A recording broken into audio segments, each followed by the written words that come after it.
Et en ce jeudi, c'est notre rendez-vous hebdomadaire avec Julie Lamontagne de Conception Web. Julie Lamontagne, salut Julie! Salut Ghislain! Bon jeudi, hey, une nouvelle chronique. De quoi on a jasé tout d'abord la semaine passée pour nous remettre dans le bain? Oui, la semaine passée, on a parlé du choix de la plateforme à utiliser pour créer ton site web et je t'ai recommandé d'utiliser WordPress. Donc, les gens peuvent réécouter la chronique sur mon site web à conceptionwebjl.com/5. Cette semaine, tu nous parles de quoi? Cette semaine, Ghislain, je vais t'expliquer ce que tu dois écrire comme contenu sur chaque page de ton site web. L'objectif que j'ai toujours en tête quand je crée un site web, c'est que le visiteur doit pouvoir trouver l'information qu'il cherche en moins de 3 clics, Ghislain. Ah oui? C'est pas n'importe quel contenu qu'on peut mettre n'importe où non plus. Donc déjà, pour avoir un site web bien organisé, on essaie de se limiter à 5, maximum 6 onglets en haut de la page. OK. Tu vois? Les onglets qui sont les pages, finalement. Oui, voilà. Alors, pour te nommer les onglets, il y a la page d'accueil. Il peut y avoir une page produit ou service. Ensuite, il y a le blog, la page qui nous sommes et la page nous contacter.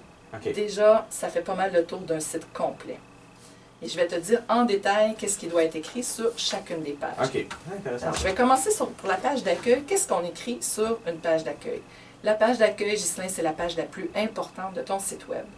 L'erreur que plusieurs font, c'est de mettre trop d'informations sur cette page-là, qui a pour conséquence qu'on ne voit plus rien, il y a trop d'informations. Donc, les informations que je devrais retrouver sur ton site web, Ghislain, c'est déjà une photo de toi. Parce que c'est toi qu'on achète, c'est pas nécessairement ton produit ou ton service. Ah, OK.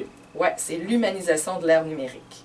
Donc, déjà, ça me prend une belle photo de toi, le nom de ton entreprise, ton slogan ou ta promesse, une courte description de ton entreprise. Tu vois, qu'est-ce que tu fais, qu'est-ce que tu as à offrir. Et là, je te ramène à tes fondamentaux, Ghislain. Tu sais, quand on est en business, on a en tête, on met dans notre plan d'affaires ce qu'on appelle un persona, notre client idéal. À qui je m'adresse? Est-ce que c'est une femme? Est-ce que c'est un homme? Il a quel âge? C'est quoi ses occupations? Donc, je dois écrire sur mon site web, sur ma page d'accueil, à qui je m'adresse. C'est quoi son problème que je tente de résoudre pour ce client-là? Et c'est quoi ma solution? Ça doit se retrouver sur une page d'accueil. Et je vais rajouter aussi une courte description des produits ou services que tu vas offrir, par exemple.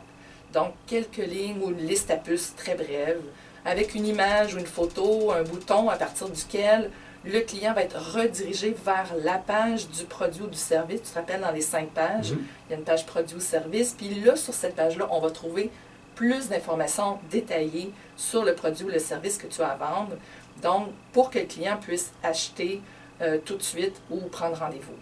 Et sur la page d'accueil, le dernier point important à mentionner, Ghislain, c'est qu'il faut écrire des témoignages de clients pour établir ta notoriété, tu vois.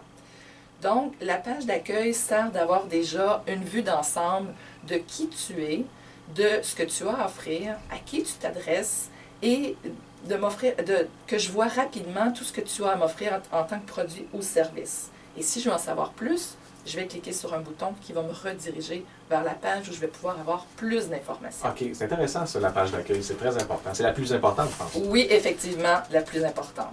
Bon, là, on a parlé de la page d'accueil qui est la plus importante de ce que tu me dis. Et les autres pages, on va en parler dans une chronique subséquente la semaine prochaine, entre autres. Voilà, on continue la semaine prochaine en détail sur chaque page de notre site web, quelle information on doit écrire.